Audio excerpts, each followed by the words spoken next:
ભેદભરમ. લેખક હરકિશન મહેતા. ચેપ્ટર 21. ઉજાગરાભરી આંખે બગાસું ખાતો વિવેક જુહુ હોટલની પોતાની રૂમનો દરવાજો ઉઘાડીને લાઇટની સ્વિચ દબાવતાની સાથે ચોંકીને ઉભરે ઊભો રહી ગયો. બારણા તરફ પીઠ રાખીને આરામથી સિગરેટના ધુમાડા ફંગોળતી સોફામાં બેઠેલી કોઈ વ્યક્તિ દેખાઈ. પહેલાં તો વિવેકને થયું ભૂલથી પોતે બીજા કોઈના રૂમમાં ઘૂસી આવ્યો, પણ બને જ કેમ? બીજા રૂમના દરવાજે પોતાની ચાવી લાગુ કેમ પડે? વિવેકે એક હળવી ધ્રુજારી અનુભવી. પોતાના આગમન છતાં સોફામાં બેઠેલી વ્યક્તિ ડોક ગુમાવીને પાછળ જોવાની પરવા કર્યા વિના બાજુની ટીપોઈ પર પડેલા બિયરનો ગ્લાસ હૂંટે માંડે છે, કેમ જાણે પોતાની જ રૂમમાં બેઠી હોય. અંદર આગળ વધવું કે બહાર નીકળીને રૂમનું બારણું બંધ કરી દેવું એવી ગડમથલ અનુભવતા વિવેકે ઊંડો શ્વાસ લઈને સિગરેટના ધુમાડાની તીવ્ર વાસ પારખી લીધી. તેની ઉજાગરાવાળી આંખો ચમકી ઉઠી. પોલીસ ઇન્સ્પેક્ટર દેશપાંડે, ચોરની જેમ મારા રૂમમાં ઘૂસી જઈને આરામથી બિયર ગટગટાવો છો, કહેતા વિવેકે હાથમાં ઉચકેલી બેગ પલંગ પર ફગાવી આગળ વધ્યો.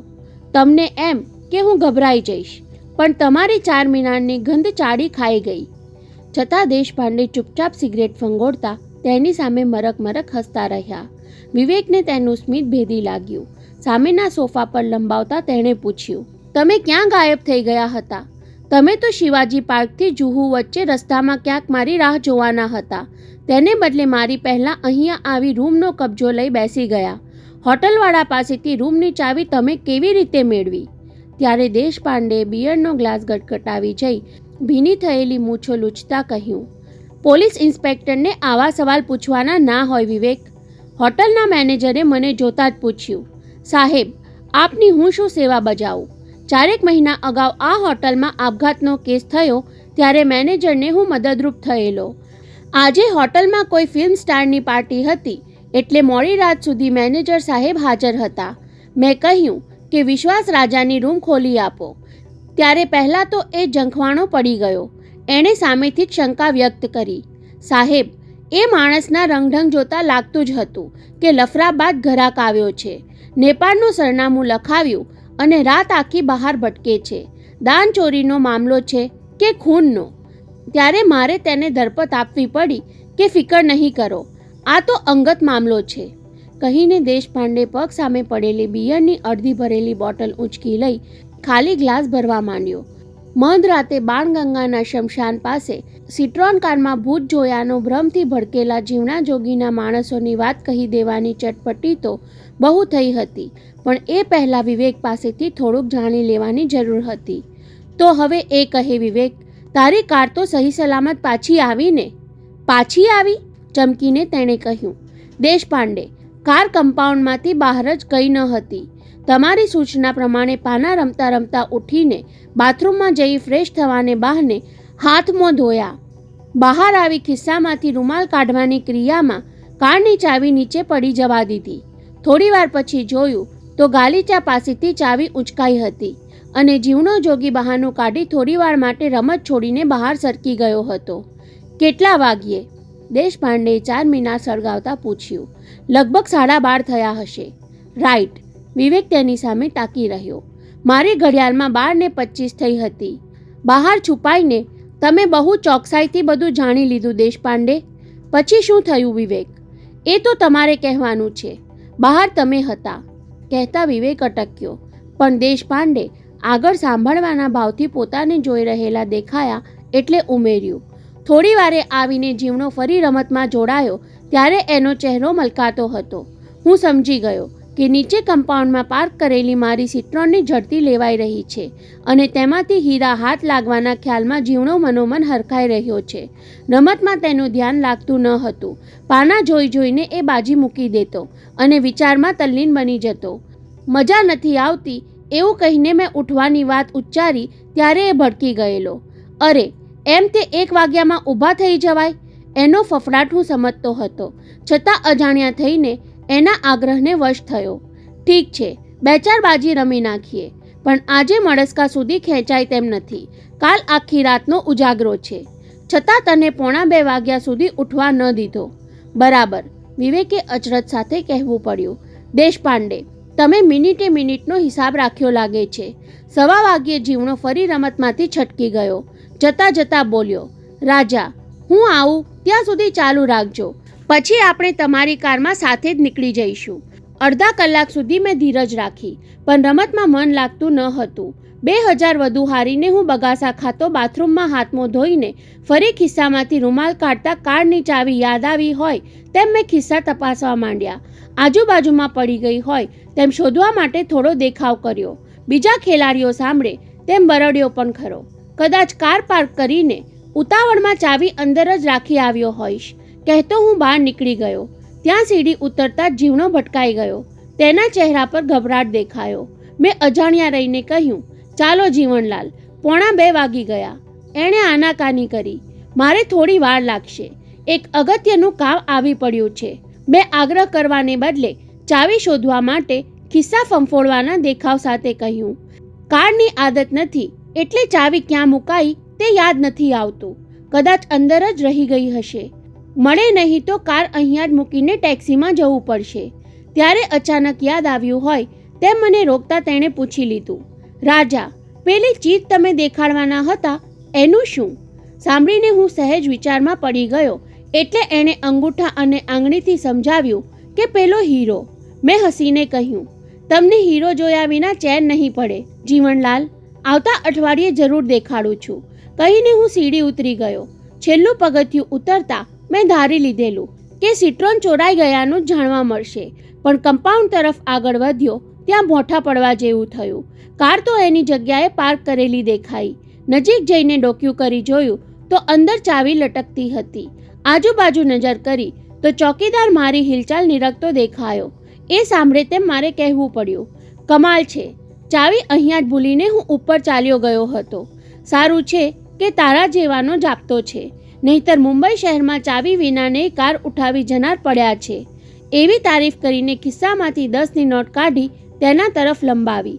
સલામ સાથે હસતા હસતા તેણે બક્ષિસ લઈ લીધી. મારી મૂર્ખાઈ અને પોતાના શેઠની લુચ્ચાઈ પર તેને હસતો રાખી હું રવાના થયો. વિવેકે લંબાણપૂર્વક બયાન પૂરું કરવાની સાથે જ દેશપાંડેને પૂછી લીધું, હવે તમે સંભળાવો, તમારી રાત કેવી રહી? આજની રાત કમાલ રહી વિવેક. અડધો ગ્લાસ બિયર અને 3:45 મિનાર પી ચૂકેલા દેશપાંડેએ રણકા ભર્યા અવાજે સંભળાવ્યું, તારી સિટ્રોન શમશાને જઈને હેમખેમ પાછી આવી. શમશાને? વિવેકને ચોંકતો જોઈ દેશપાંડે મલક્યા. મનમાં બબડ્યા, પૂરું સાંભળ્યા પછી તું હોટલની આ રૂમમાં એકલો સુવાને બદલે દોડતો ઘર ભેગો થઈ જઈશ. દેશપાંડે, એ લોકો સિટ્રોનને બહાર લઈ ગયા હતા? હા, વાલકેશ્વર પર બાણગંગાના શમશાને. દેશપાંડેએ સોફા પર પલાંઠી વાળતા કહ્યું. 12:30 સુધી કોઈ હિલચાલ થતી દેખાઈ નહીં. ત્યારે હું હતાશ થયો. જીવણાએ ધાર્યું તો ન જ હોય કે સિટ્રોનની ચાવી આટલી આસાનીથી એના હાથમાં ટપકી પડશે, એટલે એણે કાર ઉઠાવી જવાની તૈયારી રાખી હોવી જોઈએ. ટેક્સીને અગાઉથી બાણગંગા મોકલી દીધી હતી. શમશાનમાં કોઈની ચિતા જલતી હતી એટલે સિટ્રોન ઉઠાવી જવામાં વિલંબ થયો. ત્યાં તારા ખિસ્સામાંથી પડી ગયેલી ચાવી જીવણાના હાથમાં આવી ગઈ. કાર ચોરાઈ ગયાની હોહાથી બચવા માટે જીવણાએ 2-3 કલાકમાં કામ પતાવી દેવાની ગણતરીથી ધનરાજ અને જીપ કટ્ટાને સિટ્રોનમાં રવાના કરી દીધા, પણ તેમાં એક અણધાર્યું વિઘ્ન આવી ચડ્યું. કોણ? તમે? વિવેકથી અધીરાઈભેર પૂછાઈ ગયું. એ લોકો તમને પીછો કરતા જોઈ ગયા તો આપણી બાજી ઉઘાડી પડી જાત. દેશપાંડેએ તેને ટટાળવા થોડું અટકીને કહેવા માંડ્યું. હું શમશાનની એ દિવાલ ઓળંગીને એમની વાતચીત સાંભળતો હતો અને એ ત્રણે તારી સિટ્રોનની તલાશી લેતા હતા ત્યાં ધનરાજે ભૂત જોયું. ભૂત? વિવેક સાચે સાચ ભડકી ગયો. શમશાનની દિવાલ પર પાછળથી તમે કોઈ તરકીબ અજમાવી એમને ડરાવ્યા હશે. નહીં વિવેક, ધનરાજે તારી સિટ્રોનમાં ભૂત જોયું. દેશપાંડેએ ધારી અસર ઉપજાવવા અવાજમાં ભયનો રણકો ભેળવ્યો. ધક્કો લાગ્યો હોય તેમ જમીન પર ચત્તોપાટ પડીને થરગર કાંપતા અવાજે એ બોલ્યો પણ ખરો કે આ બાઈને મેં ટ્રક નીચે કચડતા જોઈ હતી. એ ડાકણ મને ખાઈ જવા આવી છે. બોલતા બોલતા એ બેહોશ થઈ ગયો. હવે વિવેકના ચહેરા પર દેશપાંડેએ ધાર્યા હતા એવા ભાવ ઉપસવા લાગ્યા. ઘૂંટાતા શ્વાસે પૂછી બેઠો, સિટ્રોન કારમાં એને સુરેખા દેવીનું પ્રેત દેખાયું? દેશપાંડે, એને જે દેખાયું એ મને શમશાનની દિવાલ પાછળથી સંભળાયું. દેશપાંડેએ વધુ ચોખવટ કરવાનું ટાળતા કહ્યું. બેહોશ ધનરાજને ટેક્સીમાં નાખી પેલા બંને રવાના થઈ ગયા અને તારી સિટ્રોન બળાત્કારમાંથી ઉગરી ગયેલી સ્ત્રીની જેમ ત્યાં જ પડી રહી. પછી મને તુક્કો સૂજ્યો. ભૂતનું ભૂસું આ લોકોના મગજમાં પાકે પાયે ઠસાવી દઉં તો આપણું કામ સહેલું બની જાય. એટલે મેં ભૂત બની જઈને સિટ્રોન કાર ક્લબના દરવાજે પહોંચાડી દીધી. તમે? માત્ર એક જ શબ્દ ઉચ્ચારી શક્યો હોય એવી ગુંગળામણ અનુભવતો વિવેક માંડ પૂછી શક્યો. પછી? ત્યારે 1.25 કલાક અગાઉ બની ગયેલી ઘટના નાટકીય ઢબે કહી સંભળાવીને દેશપાંડેએ હળવેકથી ઉમેર્યું. વિવેક, સિટ્રોન કારમાં સુરેખા દેવીનું પ્રેત પ્રકટ થાય છે એ તારે પણ સમજી લેવાનું છે. છતાં વિવેક ફાટેલી આંખે તેને તાકી રહ્યો એટલે ગંભીર અવાજે પૂછ્યું. કાંઈ સમજાય છે તને? ત્યારે પણ વિવેક પોતાની સામે જાણે પ્રેત બેઠું હોય તેમ ઘૂંટાતા શ્વાસે ચકડવકડ આંખે દેશપાંડેને જોતો જ રહ્યો. તે આમ સૂનમૂન બની જશે એવું દેશપાંડેએ ધાર્યું ન હતું. આઘાતથી ભડકી જાય એ સમજી શકાય, પણ આવા વિચિત્ર પ્રત્યાઘાત તેને અજુગતા લાગ્યા. વધુ પડતી તાણને કારણે તેના મગજની નસ ફાટી જશે. ભયથી ભીસાતી છાતી તેના હૃદયને થંભાવી દેશે એવી બીક લાગી હોય તેમ દેશપાંડેએ વિવેકના ગોઠણ પર પોતાનો હાથ દાબ્યો. અરે, તને આ શું થઈ ગયું? પ્રેતથી તું આટલો બધો ડરે છે? વિવેક, હું તો મજાક કરતો હતો. દેશપાંડે, વિવેકે ખડું ખંખેરતા રોકાઈને પૂછ્યું. તમે પ્રેતમાં માનો છો ખરા? હું? દેશપાંડેને અટ્ટહાસ્ય કરવાની ઘેલછા થઈ. હા પાડી દઈ વિવેકને વધુ બીવડાવવાની લાલચ ઘણીવાર માટે જાગી ગઈ, પણ મજાકનું વસમું પરિણામ આવવાની દહેશતે એમને સાવચેત કરી દીધા. વિવેક, આપણે પ્રેતમાં માનીએ કે નહીં, જીવણા જોગીની ટોળકી માની લે એટલે બસ. આપણા માટે તો એ જ મહત્વનું છે. પણ મારા માટે તો તમારી માન્યતા બહુ મહત્વની છે. ત્યારે દેશપાંડે ગૂંચવાયા. વિવેકે આટલા બધા ગંભીર થઈ જવાની શું જરૂર છે? શમશાનથી ક્લબ સુધી હું સિટ્રોન પહોંચાડી આવ્યો તેની દાદ દેવાને બદલે પ્રેતમાં માનવાની વાત કેમ વળગી બેઠો? હવે પોતાને ગંભીર થયા વિના ચાલશે નહીં. જો વિવેક, ભૂત પ્રેત એ તો માણસના નબળા મનવાળી ઉપજાવેલી વાહિયાત કલ્પના છે. ગુનેગારનો ડંખ તો આત્મા નિરાકારમાં પણ આકાર જુએ છે. સિટ્રોન કારમાં ખરેખર સુરેખા દેવીનું પ્રેત થતું હોય તો તને કેમ ન દેખાય? મને દેખાયું હતું દેશપાંડે. સાંભળીને દેશપાંડેએ ઝાટકો અનુભવ્યો. વિવેકનું ચસકી તો નથી ગયું ને? હવે તેમ મને ભડકાવાની ચાલ શરૂ કરી વિવેક? દેશપાંડે ઠપકાના સ્વરે બોલી ગયા. મજાક છોડ. રાતના 3 વાગી ગયા. મારે હજુ ઘેર પહોંચવાનું છે અને જતા પહેલાં આપણે આગળનો પ્લાન ઘડી કાઢવાનો છે. મજાક નથી કરતો દેશપાંડે. આજ સુધી તમારાથી આ વાત છાની એટલા જ માટે રાખી હતી કે તમે એને હસી કાઢશો. વિવેકે સચ્ચાઈના રણકા સાથે કહેવા માંડ્યું. માત્ર 3 જ માણસો એ જાણે છે, દુર્લભજી દિવાન, પ્રિયા અને વસંતજી દિવાન. પણ એ બને જ કઈ રીતે? મનોજના મોટર ગેરેજમાં મારી ફિયાટ રિપેરિંગમાં હતી અને મારે મોહિની દેવીની પાર્ટીમાં જવાનું હતું.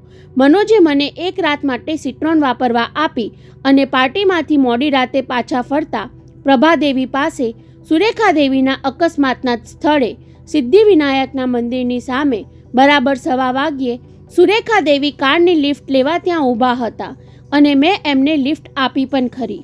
શું વાત કરે છે તું? સાવ સાચી વાત કરું છું દેશપાંડે. ત્યારે હું સુરેખા દેવીને નામથી પણ ઓળખતો ન હતો. સિટ્રોન કાર એમની હતી એ જાણતો ન હતો અને કોઈ ખાનદાન ઘરની સ્ત્રી માની લઈને મેં લિફ્ટ આપી દીધી. પછી એની ખામોશી, આંખોની ઉદાસી અને ક્યાં જવું છે એ સૂચવવાની લાપરવાહીએ મને ડરાવી દીધો. લિફ્ટ માંગીને એ સ્ત્રી મને ફસાવી રહી છે એવો વહેમ પડ્યો એટલે લિંકિંગ રોડ પર મેં કાર થોભાવી દીધી. પછી એને નીચે ઉતારી મૂકવા માટે પાછલી બેઠકનું બારણું ઉઘાડવા ગયો તો એ ત્યાં હતી જ નહીં, અદૃશ્ય થઈ ગયેલી. ક્યાં? પ્રેત ક્યાં અદૃશ્ય થઈ જતા હશે એની તો ખબર નથી, પણ એમની હાજરીની ખાતરી આપતું સુરેખા દેવીના નામનું વિઝિટિંગ કાર્ડ મને કારમાંથી મળ્યું. હવે દેશપાંડે ફાટેલી આંખે તેને તાકી રહ્યા ત્યારે વિવેકે આગળ ચલાવ્યું. યાદ છે એ રાત્રે ગીતાને લઈ આપણે સિટ્રોનમાં ફરવા નીકળ્યા હતા અને આગલી સીટની નીચેથી પેલું કાર્ડ નીકળ્યું હતું. એવી જ રીતે સુરેખા દેવીનું પ્રેત પોતાની ઓળખાણ માટે મને એ કાર્ડ આપતું ગયું હતું. પણ વિવેક, પહેલાં પૂરું સાંભળી લો દેશપાંડે. એક કાર્ડમાં છાપેલા સરનામા પર હું દિવાન સદન પહોંચ્યો ત્યારે મને ખબર પડી કે સુરેખા દેવી તો 1 વર્ષ પહેલાં મોટર અકસ્માતમાં મૃત્યુ પામ્યા હતા. ભય અને ભોપટ સાથે હું પાછો ફરતો હતો ત્યાં મેં પ્રિયાને જોઈ. સુરેખા દેવીની પુત્રી સુપ્રિયા અદલો અદલ એની માં જેવી જ દેખાઈ એટલે હું ભડકી ગયેલો. પણ વિવેક, ધારી લે કે સુરેખા દેવીના પ્રેતે જ તારી પાસે લિફ્ટ માંગી હોય. દેશપાંડે દબાવી રાખેલી જિજ્ઞાસા વ્યક્ત કરવા તેને અધવચ્ચે અટકાવીને અધીરાયભેર પૂછ્યા વગર રહી શક્યા નહીં. પણ તને જ પ્રેત દેખાવાનું પ્રયોજન શું? પોતાના મૃત્યુનું રહસ્ય ઉકેલવાનું. કારમાં લિફ્ટ માંગવાથી રહસ્ય કેમ ઉકલાય? એ સિવાય આપણે આટલે સુધી પહોંચ્યા જ ન હોત, વિવેકે ભારપૂર્વક કહ્યું. મને ત્યાર પછી ફક્ત એક જ વાર એ સ્થળે અને એ જ સમયે એમનું પ્રેત લિફ્ટ માંગતું જોવા મળ્યું હતું. પણ શું? એક દારૂડિયો વચ્ચે આવી ચડ્યો અને પ્રેત અદૃશ્ય થઈ ગયું. સુરેખા દેવીને બીજી વાર લિફ્ટ આપવાનો મોકો મેં ગુમાવ્યો. દેશપાંડે 2 ઘડી વિચારમાં પડી ગયા. પ્રેતના અસ્તિત્વનો સ્વીકાર કરવા માટે એમનું મન માનતું ન હતું. પોલીસની ઢબે એમણે ઉલટ તપાસ લીધી. સુરેખા દેવીનું પ્રેત અત્યાર સુધીમાં માત્ર 3 જ વ્યક્તિને જોવા મળ્યા. એક તું, બીજો ધનરાજ અને ત્રીજો પેલો દારૂડિયો. આમાં ધનરાજ સુરેખા દેવીનું કમોત જોઈ ચૂક્યો છે એટલે એને ભ્રમણા થાય જ. પેલા દારૂડિયાને નશામાં પ્રેત દેખાય કે પરમેશ્વર, એની વાત પર ભરોસો ન કરાય. અને ત્રીજો તું. નહીં દેશપાંડે, સૌ પ્રથમ સુરેખા દેવીનું પ્રેત તો ગેરેજના મિકેનિક ફર્નાન્ડીઝે જોયું હતું, વિવેકે ઉતાવળે દલીલ કરી. વેચાણ માટે ગેરેજમાં કાર રિપેર થઈ રહી હતી ત્યારે મધરાતે એણે એક સ્ત્રીને સિટ્રોનમાં બેઠેલી જોઈ અને તેના પરથી એ બીમાર પડી ગયો. થોડા દિવસ હોસ્પિટલમાં પણ રહી આવ્યો. વિવેક, એક વાતનો જવાબ આપ. દેશપાંડે ઉલટ તપાસ આગળ વધારી. ભૂતપ્રેત જોનારાઓ હંમેશા રાતની જ કેમ વાત કરે છે? દિવસના અજવાળામાં પ્રેત પ્રકટ નહીં થઈ શકતું હોય? ત્યારે વિવેકને હસવું આવી ગયું. બીજાના પ્રેતની તો મને ખબર નથી, પણ સુરેખા દેવીનું પ્રેત એના મૃત્યુના સમયે મધરાત્રે જ પ્રકટ થાય છે. એવું 2-4 વખત બની ગયું. 2 વખત અકસ્માતના સ્થળે લિફ્ટ લેવા માંગતું ઊભું હતું અને બીજી 2 વાર એ સિટ્રોન કારમાં બેઠું હતું. ધાર કે તારી આ વાત હું સ્વીકારું નહીં, તો એ સિવાય પ્રેતનો બીજો કોઈ પુરાવો ખરો? આખરે તો તમે પોલીસના માણસ રહ્યા ને, પુરાવા સિવાયની વાત પર વિશ્વાસ નહીં કરો, વિવેકે કટાક્ષમાં કહીને હળવેકથી ઉમેર્યું. સુરેખા દેવી ક્યારેક અદૃશ્ય સ્વરૂપે પણ સિટ્રોનમાં હાજર હોય છે. આપણને એ દેખાતા નથી, છતાં કારમાં એમની હાજરીની સુગંધ પ્રસરી જાય છે. હવે દેશપાંડે ભડકીને ટટ્ટાર થઈ ગયા. કેવી સુગંધ? મોગરાના ફૂલની સુગંધ. નહીં તીવ્ર, નહીં મંદ, એવી મધ્યમ સુગંધથી સિટ્રોન મહેકી ઉઠે છે. સાચે? હા, આવો અનુભવ અનેકવાર મને થઈ ચૂક્યો છે. વિવેક આટલું બોલ્યો ત્યાં દેશપાંડે સોફામાંથી અડધા ઊભા થઈ ગયા. આગળનું વિવેકનું વાક્ય. એક વાર તો મને સુરેખા દેવીએ અકસ્માતમાંથી પણ ઉંગારી લીધો હતો. એ સાંભળવા જેટલા દેશપાંડે સ્વસ્થ ન હતા. તેમના ચહેરા પર ઝડપભેર પલટાતા હાવભાવ જોઈને વિવેક પણ ચોંકી ઉઠ્યો. શું થયું? તમે ઊભા કેમ થઈ ગયા? પેલી સુગંધ, બબડતા દેશપાંડે ઉતાવળી ચાલે રૂમમાં આંટા મારવા લાગ્યા. શમશાન પાસેથી હું સિટ્રોન ડ્રાઈવ કરીને ક્લબ સુધી લઈ આવ્યો ત્યારે આવી જ સુગંધ કારમાં પ્રસરતી હતી. એ વખતે મેં ધ્યાન નહીં આપ્યું. તો શું હું કાર ચલાવતો હતો ત્યારે સુરેખા દેવીનું પ્રેત પાછળ બેઠું હતું? પણ એમાં તમે આટલા બધા ગભરાઈ કેમ ગયા? કોણ, હું? કહેતા દેશપાંડે થંભી ગયા. એમાં ગભરાવાનું શું હતું? એમ કહેવા જતા હતા પણ જોરથી ધડકતી છાતીએ એમને ખોટું બોલતા રોક્યા. તેને બદલે દાંત ભીસી લઈને ઠપકો સંભળાવ્યો. આજ સુધી તે પ્રેતની વાત મારાથી છાની શું કામ રાખી વિવેક? એમના ઉગ્ર અવાજે વિવેકને ભડકાવી દેવાને બદલે હસાવી દીધો. દેશપાંડેએ પ્રેતની વાત સ્વીકારી લીધી હોવાનો પુરાવો તેમના હાવભાવ પરથી મળી ગયો. વાત છાની રાખવાનો ખુલાસો કરવા જાય એ પહેલાં દેશપાંડેએ સત્તાવાહક અવાજે સંભળાવ્યું. તો હવે તારે મને પણ સુરેખા દેવીનું પ્રેત નજરો-નજર દેખાડવું પડશે. બોલ, ક્યારે દેખાડે છે? માણસની જેમ પ્રેત અગાઉથી એપોઇન્ટમેન્ટ નથી આપતું ઇન્સ્પેક્ટર સાહેબ. માંડ હસવું રોકતા એણે કહ્યું. ત્યાં એના મગજમાં ઝબકારો થયો.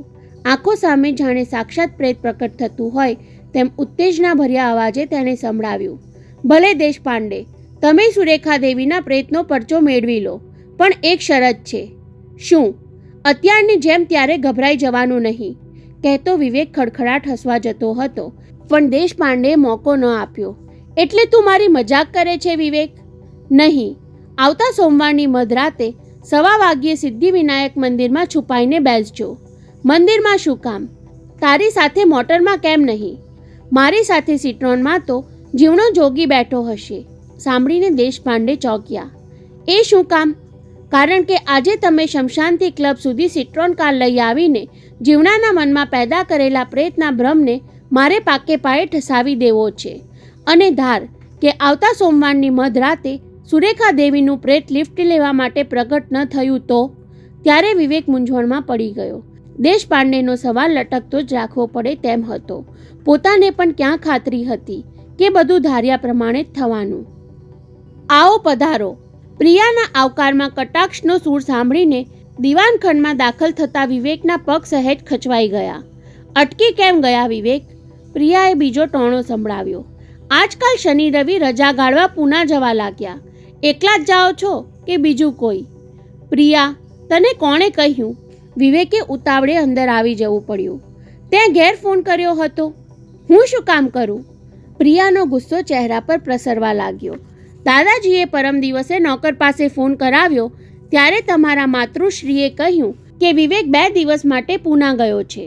પણ બાએ મને કોઈનો ફોન આવ્યાની વાત કરી નહીં. ભૂલી ગયા હશે. પ્રિયાએ નજર મિલાવ્યા વગર જ કહ્યું. એ બિચારીને શું ખબર કે દીકરો પૂના જવાનું કહીને મુંબઈમાં જ ભટકતો હોય છે. મુંબઈમાં?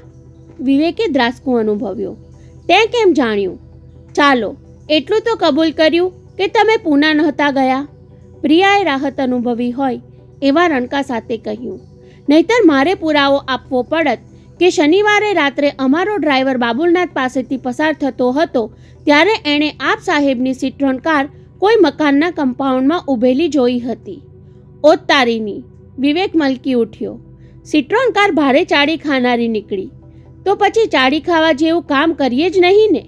પ્રિયાના બોલવાની ઢબમાં ઠપકો હતો કે લાડ એ વિવેકને સમજાયું નહીં. જો કે પહેલેથી હું જોતી આવું છું, તમે ગરજ હોય ત્યારે જ મને સાચું કહી દો છો. તું ખોટો આરોપ મૂકે છે પ્રિયા. ગયા અઠવાડિયે દાદાજીની ખબર કાઢવા આવ્યા ત્યારે કેટલીય વાર સુધી બંધ બારણે એમની સાથે મસલત કરી ગયા, જેની હજુ સુધી મને જાણ કરવાની તમને જરૂર જણાઈ નથી. પ્રિયાએ વારંવાર વિચારીને ઘૂંટી રાખ્યું હોય તેમ બોલતી રહી. દાદાજીની ખબર પૂછવાનો ફોન કરતા રહ્યા.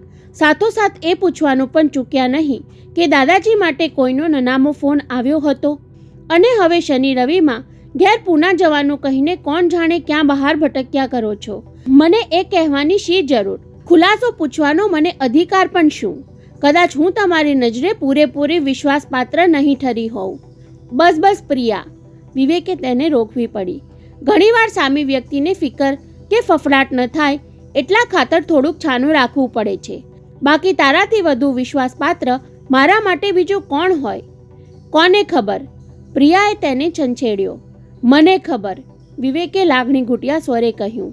પ્રિયા, સાચું કહું તો આજે નક્કી કરીને જ આવ્યો હતો તને બધું જ કહી દેવું. કાલે કંઈ ઊંધું ચતું થઈ જાય તો તને મારા પર ગેરસમજ ન થાય. હું તારો વિશ્વાસ ગુમાવી ન બેસું, તારો પ્રેમ ખોઈ ન નાખું એટલા ખાતર પણ. બોલતા બોલતા તેને અટકી જવું પડ્યું. તેના છેલ્લા વાક્ય પર પ્રિયાના મુખે લાલી પ્રસરવા લાગી હતી એ ધ્યાનમાં આવ્યું. એ ભાવ પોતે પારખી ગયો છે એની જાણ થતાં પ્રિયાએ આંખોની પાપણ ભીડી દીધી. કેમ જાણે કિક્કીમાં ઉતરતી પ્રેમની લાગણી ઢોળાઈ જવાની બીક લાગતી હોય. અટકી કેમ ગયા? નજર ઢાળેલી જ રાખીને તેણે પૂછ્યું. ઊંધું ચત્તું થઈ જવાની બીક લાગે એવું શું કહેવાનું છે? એ બધું કહેતા પહેલાં હું દાદાજી પાસે જઈ આવું. તેણે અંદરના ઓરડા તરફ ડોક ફેરવી. નહીંતર વળી એમને થશે કે ખબર પૂછવાને બદલે હું તારી પાસે જ કેમ બેસી ગયો. કહેતોય ઉઠવા ગયો ત્યાં પણ દાદાજી ઘરમાં નથી. ઘરમાં નથી? આંચકો લાગ્યો હોય તેમ વિવેકે પાછા બેસી જવું પડ્યું. હવે તેને સમજાયું કે પ્રિયા આટલી છૂટતી પોતાની સાથે કેમ વાત કરતી હતી. સાથોસાથ દુર્લભજી દિવાનની અણધારી ગેરહાજરીનો ફડકો પડ્યો. એ ક્યાં ગયા? માધવબાગ. પ્રિયાએ નજર ઊંચી કરતા કહ્યું. તમારા આવ્યા પહેલાં 15 મિનિટ અગાઉ જ ગયા, પણ તમે લોકોએ એમને જવા કેમ દીધા? વિવેક અકળાઈ ઉઠ્યો. હજુ અઠવાડિયા પહેલાં તો હાર્ટ એટેક આવ્યો, ત્યાં દર્શન કરવા માધવબાગ સુધી જવાની શું જરૂર હતી? બનારસથી કોઈ સ્વામીજી આવ્યા છે, ગીતા જ્ઞાન યજ્ઞ ચાલે છે, પ્રિયાએ ખુલાસાની ઢબે કહ્યું. મેં ઘણા વાર્યા, પણ કહે કે આજે પૂર્ણાહુતિમાં ગયા વગર નહીં ચાલે. સ્વામીજીનો મારા પર બહુ ભાવ છે. મેં ડૉક્ટરની રજા લેવા ફોન જોડ્યો. ડૉક્ટર અંકલે જવા દેવાની આનાકાની કરી, પણ એમનુંય ન માન્યા. સામેથી સંભળાવ્યું કે આ અવસ્થાએ તમે મને ગીતા સાંભળવા જવા ન દો એ કેમ ચાલે? બોલતા બોલતા પ્રિયાનો કંઠ રૂંધાવા લાગ્યો. ઘરમાં બીજું કોઈ તો છે નહીં જે એમને બળજબરીથી રોકે. નર્સને સાથે લઈ જવા પણ માંડ કબૂલ થયા, પણ વિવેકના માનવામાં ન આવ્યું. દુર્લભજી દિવાન ગીતાનું પ્રવચન સાંભળવા આટલી જીદ કરીને માધવબાગ જાય નહીં, અને તેને યાદ આવ્યું. વિલ્સનનો પેલો પત્ર પણ એમણે માધવબાગ ગયા ત્યારે જ મળ્યો હતો. પ્રિયા, આજે કોઈનો ફોન આવ્યો હતો? હા, પ્રિયા હજુ એટલું ઉચ્ચારે છે ત્યાં જ વિવેકે ટટ્ટાર થતાં પૂછ્યું. કોનો? મારા ડેડીનો. વસંતજી દિવાનનો? વિવેકની અધીરાઈ ઉછળી પડી. ક્યારે ફોન આવેલો? દાદાજી ગયા અને તમે આવ્યા એ વચ્ચેના ગાળામાં. સાંભળીને વિવેક જરા હતાશ થયો, છતાં કુતૂહલ થવાથી પૂછી જોયું. શું કહેતા હતા તારા ડેડી? દાદાજીની તબિયતના ખબર પૂછવા ફોન કરેલો, પ્રિયા તરડાયેલા અવાજે બોલતી હતી. રોજ તો એ ડૉક્ટરને જ ફોન કરીને ખબર પૂછી લેતા હશે. અત્યારે ડૉક્ટર પાસેથી જાણવા મળ્યું કે દાદાજીએ માધવબાગ જવાની જીદ પકડી છે, એટલે પહેલીવાર ડેડીએ ઘેર ફોન જોડ્યો. એ થોડું અટકી વિવેક સામે જોઈ લેતા ગળું ખંખેર્યું. પહેલા વખતે ડેડી સાથે વાત કરી. એમનો અવાજ સાંભળીને જ મારું તો ગળું ભીંજાવા લાગ્યું. હું એમને એમના ખબર પણ પૂછી શકી નહીં. હૈયું ભરાઈ આવ્યું. મનમાં થયું કે દોડીને એમની પાસે પહોંચી જાઉં, જઈને કહું કે તમે બાપ દીકરા આ તે કેવી દુશ્મની બાંધી બેઠા છો. તમારી બંને વચ્ચે હું કેવી શોષાઈ રહી છું એનો વિચાર કરો. કાલ સવારે મારે આ ઘર છોડીને ચાલ્યા જવાનું છે. એ પહેલાં બેમાંથી એક તો નમતું જોખી દો. દહેજમાં મારે બીજું કંઈ નથી જોઈતું. બસ તમે બાપ દીકરો એક થઈ જાઓ. હું માની લઈશ કે કોઈ પિતાએ પુત્રીને ન આપ્યું હોય એટલો બધો દહેજ મને મળી ગયો. ગળે ડૂમો ભરાઈ આવ્યો, આંખે જળજળિયા આવી ગયા. વિવેકને તેના એ આંસુ ઝીલી લેવાની ઈચ્છા જાગી, પણ એમ કરી શક્યો નહીં. આશ્વાસન પણ આપી શક્યો નહીં. ડેડીએ તમારા પણ ખબર પૂછ્યા? જરા સ્વસ્થ થઈને પ્રિયાએ કહ્યું. ત્યારે વિવેકે આંખોથી જ પૂછી લીધું. શું પૂછ્યું મારા વિશે? કહેતા હતા કે હું વિવેકને એકવાર મળ્યો છું, સારો છોકરો છે. તું એને કહેજે કે એકવાર મને મળી જાય, અર્જન્ટ કામ છે. અર્જન્ટ કામ? વિવેક વિહવળ અવાજે પૂછી બેઠો. એમને વળી મારું શું અર્જન્ટ કામ હશે પ્રિયા? મને એ પૂછવાનું ન સૂચ્યું. પ્રિયાએ ફરી વિવેક સામે જોઈ લીધું. એમણે તમારા માટે સારો છોકરો છે એમ કહ્યું એટલામાં જ હું ગદગદ થઈ ગઈ. લાગણીભર્યા એ ઉદ્ગારે વિવેકને વિવશ બનાવી મૂક્યો. સ્પર્શની ઝંખનામાં તેનો હાથ પ્રિયા તરફ લંબાયો. હાથના સ્પર્શની ઉષ્મા બંનેની આંખોમાં ચમકી ઉઠી. પણ પ્રિયાને જેવું ભાન થયું કે બંને દીવાનખંડમાં બેઠા છે અને નોકર ગમે ત્યારે આવી ચડે તેમ છે, ત્યારે હળવેકથી હાથ સરકાવતી તે ઊભી થઈ. તમારા માટે કોફી લાવું? વિવેકે તેને રોકી નહીં. પ્રિયા સાથેની પહેલી વારની આટલી ગાઢ આત્મીયતા વચ્ચે પણ તેના મગજમાંથી દુર્લભજી દિવાનની ગેરહાજરી હટતી ન હતી. જરૂર એ પેલા વિલ્સન સાથે કોઈ જગ્યાએ મુલાકાત ગોઠવીને માધવબાગને બાને ઘેરથી નીકળ્યા હશે, પણ એમની સાથે નર્સ કઈ છે એનું શું? એ સવાલ વાગોળતા તેનો જવાબ જડી ગયો. કદાચ પેલા માણસને દુર્લભજી દિવાને માધવબાગમાં જ મળવા બોલાવ્યો હોય અને વિવેકનું મન માધવબાગ પહોંચી જવા માટે અધીરું બની ગયું, પણ એ શક્ય ન હતું. પ્રિયા સાથે મળેલું આવું એકાંત ગુમાવવાનુંય પાલવે તેમ ન હતું.